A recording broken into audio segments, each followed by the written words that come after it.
पिछले श्लोक में हमने देखा कैसे भीष्मा, जिनके मन में संघर्ष था लेकिन जिम्मेदारी के आगे वो खुद को भूल गए, उन्होंने युद्ध का पहला शंख बजाया, वही शंख जो एक योद्धा के एक्शन का प्रारंभ था। लेकिन अब उस एक शंख के बाद कई और शंखों, ढोल, नगाड़े और बाजों की ध्वनि गूंज उठी है। अब बारी थी उस महायुद्ध के फॉर्मल अनाउंसमेंट की। अब बारी थी कौरव सेना के पूरे जुनून की।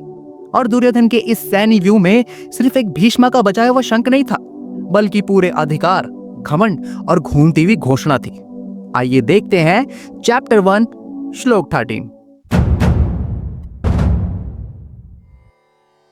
तथा शंखाश्च भैर्यश्च पर्वान् कगो मुखः सहसैवाभ्यहन्यन्त शशब्दस्तु मूलोऽभवत्। भीष्मा के शंखनाद के बाद पूरे कौरव कैंप में हल्ला मच गया। हर योद्धा ने अपने अपने शंख, ढोल, मृदंग, नगाड़े बजाना शुरू कर दिए। युद्ध का माहौल पूरी तरह से तैयार हो चुका था और उनकी आवाजों का शोर इतना ज्यादा था, इतना भयानक था कि पूरा कुरुक्षेत्र मैदान गूंज उठा।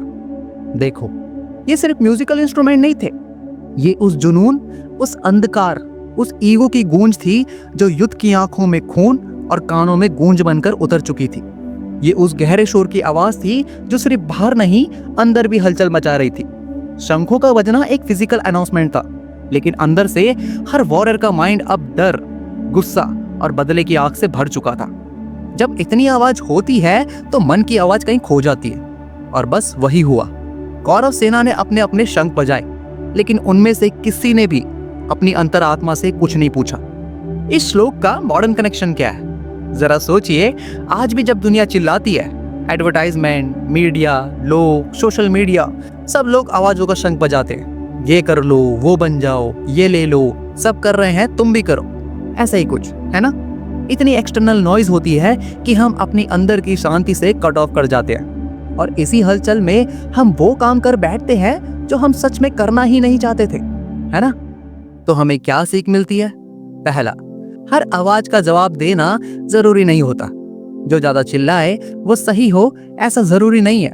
कभी कभी साइलेंस सबसे बड़ा शस्त्र होता है। दूसरा, जब बाहर का शोर बढ़ने लगे तो अपने अंदर की शांति संभालो। ये दुनिया डिस्ट्रैक्ट करेगी, लेकिन जो व्यक्ति अपने अंदर की शांति, सुकून या असली आवाज को महसूस कर लेता है, वो कभी भी गलत दिशा में नहीं जाता। तीसरा, सबसे बड़ा युद्ध बाहर नहीं, तुम्हारे अंदर होता है। शंख तो बाहर के बजते हैं, लेकिन युद्ध हमेशा मन के विचारों से जीता या हारा जाता है ना। चौथा, बी केयरफुल, किस आवाज को तुम परमिशन दे रहे हो। हर कॉल, हर रील, हर बोलने वाले को सुनना तुम्हारी अटेंशन की एनर्जी वेस्ट करता है। जिस आवाज को तुम बार बार सुनते हो, आखिर में तुम वैसे ही सोचने लगते हो, वैसे ही बन जाते हो। समझ रहे हो ना? I hope you get it. तो अब कौरव सेना ने अपना शंखनाद कर दिया, भारी, भयंकर और एक जोश भरा, जो महाभारत के युद्ध का प्रारंभ था। लेकिन क्या पांडव भी इसी तरीके से जवाब देंगे? उनकी तरफ से किसकी आवाज सबसे पहले सुनाई देगी? जानेंगे अगले श्लोक में। अगर आपको ये वीडियो मीनिंगफुल लगी हो तो लाइक, शेयर करना बिल्कुल ना भूलें। और अगर आपने पिछली वीडियोस नहीं देखी तो प्लीज उन्हें जरूर चेकआउट करें। मेरे साथ जुड़े रहें, फिर मिलेंगे नेक्स्ट वीडियो के साथ। जय श्री हरि।